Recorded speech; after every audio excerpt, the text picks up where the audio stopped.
اے مسلمانوں، اپنی زندگی گزارنا ہے تو عمر بن عبد العزیز کے واقعات پڑھو۔ ارشاد فرماتے ہیں بیٹوں کو بلا کر وصال سے پہلے زہر دیا جا چکا ہے، انتقال کا وقت قریب ہے۔ آپ نے بلا کر کے اپنے بیٹوں سے کہا، اے میرے بیٹو، میں چاہتا تو اپنے لیے پیسہ جمع کر سکتا تھا اور تمہارے لیے ایک اچھی زندگی چن سکتا تھا۔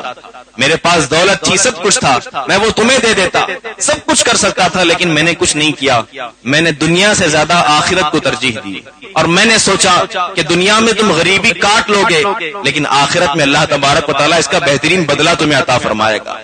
اس لیے میں نے یہ عاجزی کی اور سب کچھ سمیٹ لیا اور تمہیں کچھ نہیں دیا، اور سارا سب جو کچھ تھا وہ بیت المال میں دے دیا، میرے پاس کچھ نہیں رکھا۔ تو کہیں تم مجھ سے ناراض نہ ہونا، کہیں اللہ کے پاس دعا نہ کرنا کہ باپ ہونے کی وجہ سے اس نے ہمیں کچھ نہیں دیا۔ باپ کا فرض بنتا ہے، حق بنتا ہے کہ اپنے بچوں کو ادا کرے، اور دینا بھی چاہیے۔ لیکن میں آپ کو بتا رہا ہوں امیر المومنین کی کہانی، جنہوں نے اپنی زندگی کیسی گزاری۔ کہتے ہیں میں نے کچھ نہیں دیا اور اسی طریقے سے زندگی سے جا رہا ہوں، اور تاریخ کے اوراق میں لکھا ہے آپ کے وصال کے بعد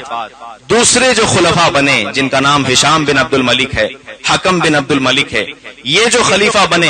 ان کے وصال کے بعد اپنے اپنے ہر بیٹے کو انہوں نے 10 لاکھ دینار جو ہے وہ تحفے میں دیا اور جائیداد کے طور پر دیا، ایک ایک بیٹے کو 10 لاکھ دے دیا۔ لیکن کہتے ہیں کچھ سال کے بعد ہم نے دیکھا ہشام بن عبد الملک کے بچے دمشق کی جامع مسجد کے سامنے بھیک مانگتے ہوئے ہمیں نظر آئے۔ ہشام بن عبد الملک جو وقت کا خلیفہ ہے، اس کے انتقال کے بعد اس کے بچے دمشق کی جامع مسجد کے سامنے بھیک مانگتے ہوئے نظر آئے۔ لیکن عمر بن عبد العزیز کے بچوں کو ہم نے دیکھا کہ مسجد میں جب بات ہوتی کہ اللہ کی راہ میں خیرات کون کرے گا، ایک ایک بیٹا اٹھتا اور 100 اونٹ اللہ کی راہ میں قربان کر دیتا۔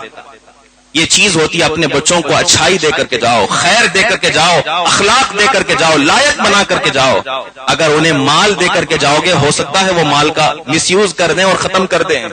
مال دے کے چلے جاؤ گے، ہو سکتا ہے اسے ضائع کر دیں۔ انہیں تربیت دے کر کے جاؤ، ہنر دے کر کے جاؤ، اسلام دے کر کے جاؤ، محبت دے کر کے جاؤ، اور اس کے بعد زندگی میں دیکھنا کہ تمہارے انتقال کے بعد دولت ختم بھی ہو گئی، تمہارا بچہ اپنے پیروں پر کھڑا ہوتا ہوا نظر آئے گا۔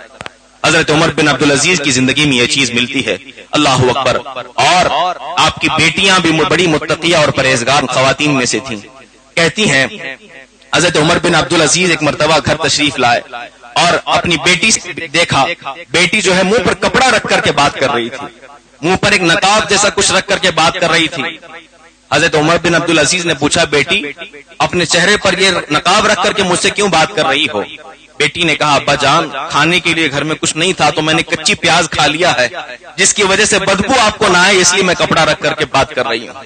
حضرت عمر بن عبد العزیز کی آنکھوں میں آنسو آ گئے اور ارشاد فرمایا کہ میں نے اللہ کے لیے تمہیں بھوکا رکھا ہے، ورنہ میں چاہتا تو تمہارے لیے اتنا خزانہ بھر دیتا، تم کیا تمہاری نسلیں بیٹھ کر کے کھا سکتی تھیں۔ لیکن اے میری بچیوں، زندگی پر یہ ساری چیزیں برداشت کر لو، اس کا بدلہ جو کچھ ہوگا وہ اللہ تبارک و تعالیٰ قیامت کے دن تمہیں عطا فرمائے گا۔